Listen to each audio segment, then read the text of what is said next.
Hi, everyone. Welcome to First Church of Religious Science. Welcome to our self-healing class, our what we call our Hay class. So this evening, we're going to talk about some of the infinite possibilities that are available to us as we do some self-healing. Particularly tonight, I'm going to talk about attitudes. I've always been fond of attitudinal healing, which came from the Course in Miracles.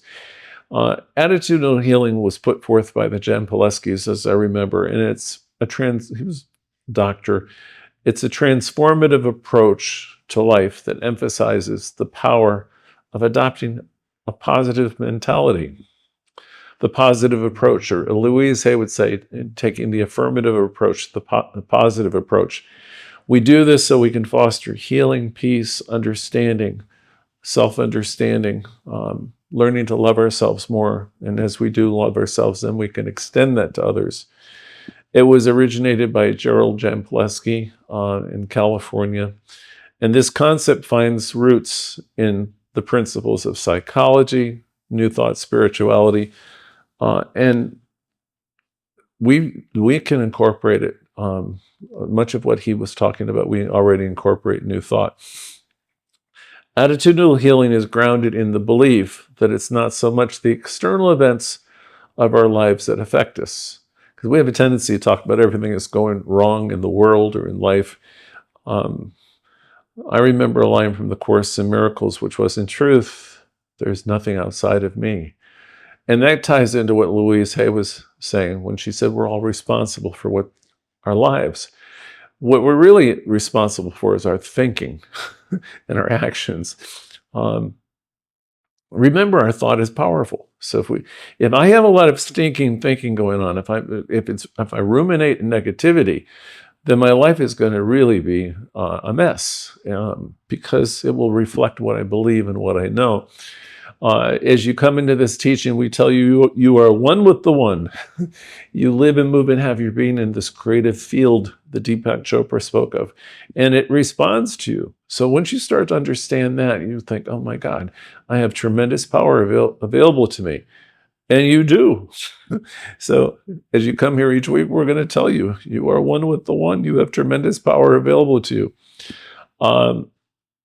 As we get into the work with attitudinal healing, Jampolsky would say the core of attitudinal healing revolves around the idea that choosing to let go of fear, he's advocating letting go of fear-based thinking across the board and embrace the truth, which is love, embrace the truth of it all, that you live, move, and have your being in this divine substance. And then he would next move into forgiveness of yourself, and forgiveness of everyone else leads you to a huge change in your perception. I keep on talking every week, practice the presence. Let go of the story. Let go of the story for your sake. Every story, meaning wherever you're judging yourself or judging somebody else, take a pause, find a way to realize that they're all doing the best that they can with the information, the understanding, and the awareness that they have. And the thing is, take it from me. You have to work with, no, you don't have to do anything. But my suggestion would be work with yourself first. Because once you really begin to love yourself, as Louise Hay would say, everything starts to shift. You'll be having less problems with other people. All healing is truly self-healing. So once we begin doing this work, we're going to have a shift, and that shift can dramatically affect our health and our emotional well-being. This approach does not deny the challenges and pains of life. So we're not doing some Pollyanna thing saying there is no illness, there's no pain, there's no this, there's not.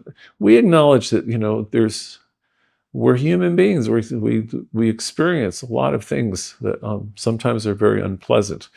But this is about taking a spiritual approach, a positive approach to your life. It suggests that a change in attitude can transform your experience. Even when you're going through something that's pretty awful, if you have the capacity to change your attitude, you'll soon see that your experience that you're going through could be much, much easier and better. As you learn to change your attitudes, you can also influence your health, your relationships, and your overall happiness. Attitudinal healing is structured around several key ideas that will be familiar to most of us, very similar to what we teach. And I'm just going to go over a few of them tonight. First thing they say is it's so important to let go of the past. Now, I say that most weeks. Yesterday ended last night would be Raymond Charles Barker's famous line. In attitudinal healing, it's really important to let go of the past. People are what we call other referred so much that they look to other people for their sense of whether you're okay or not, someone's approval, what you look like. We look to our parents, we look to our past. We look to what we think we ought to be, what we ought to do, how we ought to, that's a person who's not really centered in self-awareness. What you do is you try the best you can to be here now in this teaching, because the point of power is always in the present moment. So it's really important to be present now and to let go of the stuff, the old opinions, especially the negative ones. Just let it go, let it go, and tell yourself, I am whole, I'm complete, I'm a being of love and light, and I trust the process of life. And keep bringing yourself gently back into that present and tell yourself the truth about yourself. I am one with the one. There's a power of love and light in me operating through me. So attitudinal healing, much like religious science, is going to say you have the choice to perceive and react to situations in a new way. It's entirely up to you. It's a line I learned from my mother many years ago. It's always up to you how you're going to decide to think. And you have the power to make those decisions, to see life with the cup being full or empty. It's entirely up to you. So we have the choice to perceive and react to situations differently. And as you realize this, you're going to realize you could see peace instead of so many things that you see otherwise. The power is there for me to say, I can see peace instead of this. I do not have to get in that argument again. I really don't have to. I can see peace and I can see loveliness even when people are acting terribly. Because the thing you come to know from a metaphysical standpoint is even when people are acting poorly, and they do, that's where they are. They're doing the best they can with what they know at that given moment. And so that's calling us to have more compassion for others across the board. And it's really asking us to develop it for ourselves too. You grow from where you are. If you keep on beating yourself up over what you've done in the past, what you've said in the past, you're going to be locked in the past. So this approach, we're talking about attitudinal healing, letting go. Sometimes you'll see it employed in every type of thing, from healthcare to counseling to the training we have here, and it helps people lead much more fulfilling lives. It encourages people to recognize their worth, something we teach every week here, and connect with their inner source. Your inner source is whole, complete. You're filled with wisdom, God activity, source, spirit, creative intelligence. So I wanted to bring a little bit of this discussion into our self-healing class, since this approach really so beautifully complements what we teach. And you can look it up and it might help you. It helps us move from fear to love. A lot of the world, lives in fear of one thing or another. I could give you a long list. I'll go over a couple of points. From attitudinal healing, they start out by saying the essence of our being is love. Say, we might say in religious science, we recognize and we know that there's one power, one essence, and that power is in us, operating through us right now. So the essence of our being is this creative, beautiful, creative intelligence. And central to Louise Hay's teaching is the understanding that love is our true nature, not merely an emotion, but the very substance of which we are made. So this is religious science, plain and simple, which teaches that we are each manifestations of a divine creative process. We're each manifestations of a divine intelligence. So we're inherently filled with love. And so as you more and more can learn to recognize this, it will help you. It'll help you see yourselves in a more loving way. And if you can realize that I'm one with the one, and I love myself the way I am, as Louise would say, it makes it easier for you to see other people as loving beings doing the best they can. The second point in this process of attitudinal healing is knowing that health is inner peace. Louise Hay often spoke of the body as a mirror of our inner thoughts and beliefs, suggesting that true health is a reflection of inner peace and harmony. So we do mirror work, we do affirmations. Religious science will similarly emphasize the importance of aligning our spiritual nature to find peace. So always we want to get ourselves out of the story and out of the misery and come back and to realize that we're whole and complete.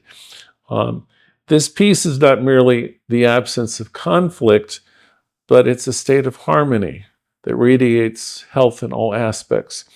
So I'll say, learn to take the pause, to slow down each day and find a time where you know all is well, to do some affirmative prayer so you can bring yourself to a place to realize I'm centered in God activity. And life is going to respond to you. And you can say, I'm whole and complete, all is well. I release the need for sickness and dis-ease. I release the need for conflict, and come right back in stating the truth. The third principle in attitudinal healing is giving and receiving are the same. And maybe you've never heard that before, but as you reflect on what we call the law of circulation, this principle teaches us that the energy that we send out into the world through our thoughts, our actions and intentions comes back to us. I used to teach this in a science of mind class. I was trying to make it simple and fun. I would be talking about Chicken Little. And you remember the cry of Chicken Little, the sky is falling. Well, if a person has that kind of consciousness where they're feeling everything is doom and gloom, they're going to be creating a reality that will reflect that. So when we think about the law of circulation, this principle is teaching us that if you keep putting out that negative belief, that negative energy, you're going to be reaping that, So we want to consciously begin to think positively, to take the affirmative approach that our teaching tells you about and Louise Hay advocates. So we want to practice our affirmations, use them often. We want to affirm good. We want to use gratitude. Gratitude is causative in and of itself. And as you do this, you're going to cultivate a mentality so you have positive expectancy. And that will promote a life that's filled with abundance and fulfillment. The next principle, which is in attitudinal healing, is that we can definitely let go of the past and we can and the future. We talk a lot about letting go of the past, but letting go of the future is a different idea altogether. So the point of power is always in the present moment, is what Louise Hay said. And religious science will say the same thing. I remember Ram Dass was saying, be here now. The point of power is here and now. So we want to let go of the past. And if you're caught up in what's going to happen tomorrow or the next day, you're robbing yourself of the present. So please just keep bringing yourself back And whenever you find, gently and lovingly bring yourself back. If you do that, you're going to be releasing your grip on the past, and you won't be so worried about what's going to possibly happen in the future. This principle invites us to trust the unfolding process of life, understanding that healing and growth occur always in the here and now, because that's where we have the power to shape our reality. The point of power is here. So whenever you find yourself going towards the future, worry, let it go, bring yourself back. Whenever you see you're going to what it used to be like, and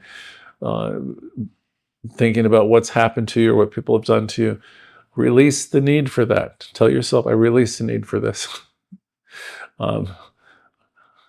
Affirm that I am here now. I'm whole and complete right here in this moment. So this principle invites us to trust in the process of life, understanding that healing and growth are right here, right now, and you have the power right here, right now to experience them. The fifth principle, I think, is very similar, which is now. The point of power, now. It's here, it's in the now. The actual principle is now is the only time there is, and each instant is forgiving. It's a beautiful line. Now is the only time there is, and each instant is forgiving. So as you're a practitioner of this teaching, you're realizing you're one with life, you're one with God life. You just bring your awareness to knowing that this is the only moment. I'm alive in this moment, and I can see the good. I can see the God, I can see the good. That's what Edwina Gaines used to say. She was a prosperity teacher. If you're a real practitioner of this teaching, you're here to see the good and the God in every moment. And if you find yourself going astray, like the prodigal child, just gently bring yourself back and tell yourself, I can see peace instead of this. I'm capable of seeing the God, the good, here and now, always. The more you do this principle will deepen. And it will deepen your appreciation for the present moment. It'll urge you to see each instant as an opportunity for love and for kindness and healing. You have the power to do this, and it's work. I've been working on it for a long, long time. And, I'll get off track and I'll react to things, and then I'll remind myself, okay, the point of power is in the present moment. I could see peace instead of this. And the fact of the matter is, I can, if I really want to. And that's a practice, that's work. Each and every instant is a moment where there's an opportunity for love and kindness and healing. So that's consciousness. Just gently and lovingly bring yourself back and tell myself, I'm whole, I'm complete. I'm supplied and I'm supported. This line of thinking echoes Louise Hay's encouragement to fully inhabit the present, where each moment is ripe with potential for positive change and spiritual awakening. The next point in the attitudinal healing list is we can learn to love ourselves and others by forgiving rather than judging. Now that sounds a lot like Louise Hay. Again, we can learn to love ourselves and others by forgiving than judging. So no matter what you've done, and I know people have done a lot of things in their life where they could be judging themselves, and I know some of you judge yourself a lot, and I used to too. But we're employing you to get to the point where you say, I love myself. I love, accept, and approve of myself. I release the past. I've made mistakes. I'm not a mistake. I love, accept, and approve of myself. So this particular section is saying we can learn to do this. We really can. And we can love other people even though you don't think you can. At least you can bring yourself to the point of realization where these folks were where they were at doing what they did. And even if it's painful, it'll help you get to the point where you can let it go. Because if you're living in judgment and anger of the past, if you're beating yourself up, it's not going to bring you any good place. And if you're just living with regrets, anger, animosity towards others, it's really, ultimately, it's hurting you. Religious science same idea, views forgiveness as essential to spiritual growth, allowing us to embrace our inherent perfection and allowing us to see it in other people too. The next one I always thought was beautiful, made an impact on me for a lot of years. We can be love finders rather than fault finders. Always thought that was a beautiful line. So you can take that mantra on. I'm here to be a love finder rather than a fault finder. Dr. Tolliver used to teach us we can be lifters rather than leaners. It's similar. We can be love finders. My preoccupation is to see the good in you, see the good in her and him, see the good in the world, see the good that's unfolding. But others will say, the sky is falling, it's all going to hell. They can. That's their prerogative. But that's not the way I want to live my life. I don't think that's the way most of you want to live your life. We can become love finders rather than fault finders. We can understand that everything is happening and unfolding for the good. There's that line I like from the Course in Miracles, which is, it takes great wisdom to understand that all circumstances, happenings, and events are happening for the best. And religious science would say we're in the perfect time, perfect place all the time. So, understanding these ideas, and these are some fairly deep things, practices, and we work at it, right? This principle challenges us to shift our perspective from being critical to more compassionate. Again, towards yourself first and towards others, seeking the good in ourselves and in others. So that's a practice. I'm here to see the God, the good. So many teachers have taught me the same idea. They just say it in different ways. This resonates to Louise Hay's practice of using affirmations. Your affirmations are so powerful. I came across a lot of neuroplasticity in recent lessons. Keep reprogramming yourself with the positive affirmations. Let your thoughts keep being reprogrammed towards positivity and love. And all of that it'll change your life. It'll help you see the divine and the good in every aspect of your life. So the next point in attitudinal healing is we can absolutely choose to direct ourselves to be peaceful inside, no matter what's happening anywhere in the world. So instead of tuning into that channel, that news channel, or instead of doing the habitual things that we might do that are negative, you can take a different route. Instead of calling that same person who you know is going to be very negative, maybe you don't call that person tonight. I'm not saying cut people off from you. I'm not saying don't watch the news. But, we can start to realize I'm the author of my own experience. I'm creating my own life. And I want to do it intelligently. I don't want it to be, there's an old expression from, I think it was Barker, I don't want to die stupid. I shouldn't even repeat it. I use the word should. We can do it in a more intelligent way. We can choose to direct ourselves to be peaceful, regardless of what's happening on the outside. That's a real metaphysician, by the way. A real metaphysician is seeing the good no matter what. The good in ourselves and the good in others. We look past the nonsense. Alan Cohen defined sin years ago as sin, S-I-N, meaning self-imposed nonsense.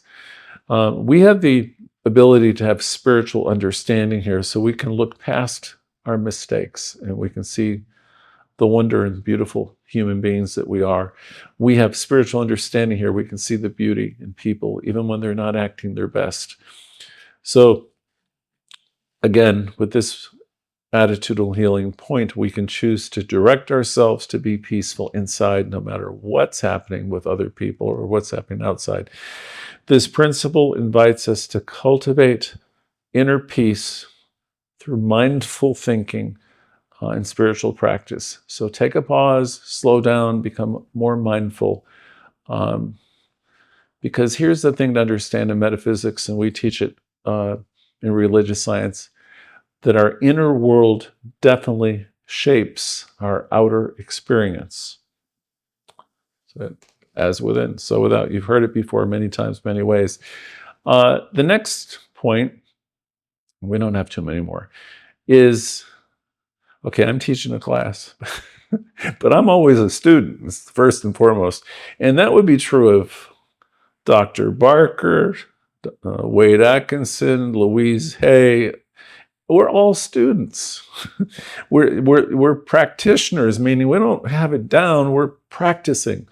So the eighth step in attitudinal healing is to understand that all of us are students, we're all learning. And we're all students, we're all teachers to one another. I've had a lot of students over my career who've taught me an awful lot. So everything is teaching us something. We're here to learn and grow. We're living in a world where everything is spiritual, and there's all kinds of lessons for us to learn. And you'll learn them in the most unlikely places. So it's exciting to be alive and to know that you can be teachable and to share your love and be open to the lessons you can learn in return. This highlights the interconnectedness of all life. And this principle reminds us that every person we meet can be a teacher, and we in turn can offer very valuable lessons to other people. We just don't know when it's going to happen or how it's going to happen. It's a mutual exchange of wisdom and experience, and it's a core of Louise Hay's vision of healing communities, and it aligns with what we do here. We grow together in our broadcasts. The ninth, we're getting towards the end of these. We can focus on the whole of life rather than the fragments. I've heard this lesson taught in lots of different ways. The one that always comes to mind is the Celestine prophecy, where the suggestion is you look back your life and you can see the miraculousness of it. You can see how everything led to something else and brought you to where you are, the understanding you have now. So this step speaks of that, where we can focus on the greatness, the wholeness of life, rather than the fragments. Encourages us to have a more holistic perspective. This principle invites us to see our lives as interconnected wholes, where physical and emotional and spiritual well-being are deeply linked. Like it's all good, it's all God. You're involved with everybody. Every encounter has been a holy encounter. The mistakes have been important as learning stepping stones too. This view is central to New Thought, to Louise Hay's holistic approach to healing. And it absolutely mirrors religious science understanding of the unity of all aspects of existence. The next 10, we're getting towards the end here. When we think of love as being eternal, the idea of making a transition isn't quite as fearful. Both Louise Hay and religious science teach that our essence is spiritual and eternal, transcending physical existence. This principle offers comfort and understanding about the nature of life and death, encouraging us to embrace the eternal nature of love and the continuous journey of the soul. That's a lot to think about. So the essence of our being is love, something I pointed out in today's lesson. The question is, how can you embrace the truth that you are born of love today and every day? That's the question. How can you embrace the truth that you are born of love today and every day? I'll give you an answer. By recognizing that love is not just an external experience, but an intrinsic part of who you are. So love is you. Love is in everybody. Start each day with the affirmation, I am a manifestation of love. And then look for ways to express this love towards yourself and others. I love myself the way I am, Louise Hay said. So let's start with some kindness towards yourself, self-care, acts of generosity. Remember, embracing love starts with how we treat ourselves first. The next concept in attitude and healing was health is inner peace. So here's a question for you. What steps can you cultivate yourself to bring more inner peace, recognizing it as a foundation of your health? Do you have an answer? Cultivating inner peace begins with mindfulness, slowing the things down, taking a pause, practice some meditation, deep breathing, affirmative thought, spending time in nature. It involves consciously choosing your thinking and activities that will calm you and create balance in your life. Reflect on moments where you felt at peace and try to integrate similar conditions or activities into your daily routine. The point of power is always in the present, the power of now. Here's a question for everybody. How will you commit to living more fully in the present? I know some of you are so busy, you're everywhere, right? But the present, or else you're lamenting the past. The question is, how will you commit to living more fully in the present? What will you do to let go of your past regrets and future worries? So think of what answers come to. And here's a suggestion. Commit yourself. Committing to the present means actively redirecting your thoughts when they drift to the past or the future. So bring yourself back to here and now. Whenever you find yourself going into the future, into the past, that's a great commitment to bring yourself back to the present. Use mindfulness or some type of grounding techniques, like I am one with the one. That's what I say often. I'm a center of God activity. Use a grounding technique like focusing even on your breath or the details of your immediate environment through meditation to bring yourself back to the now. Affirmations like I'm fully present now. I am one with the one. I'm fully present now. Or I'll remind myself to be here now, can also anchor me or us to the present. The big one is embracing forgiveness. So here's the question. In what ways can you practice forgiveness towards yourself? Now, I'll be interested in hearing some of these answers when you share. In what ways can you love yourself more and practice forgiveness towards yourself? In what way can you forgive others as a path to love and freedom? Well, one thing is, let's start by acknowledging that hurt feelings, let's start by acknowledging we have hurt feelings from time to time, and let's consciously decide to let them go. Whenever you notice yourself feeling this, get what you need to get from it, but make a decision you're going to let them go. Understanding that holding on to resentments binds us more than it affects the other person. Practicing forgiveness might involve writing forgiveness letters, possibly sending them or not, or visualizing yourself releasing negative feelings. Remember, forgiveness is for you. So I think I've used up my time. I always go into the last part of this segment by asking, first of all, I want to thank you all for being here. But the next thing I want to say is, I hope some of these questions have stimulated something. And I trust everyone gets exactly what they need from this class.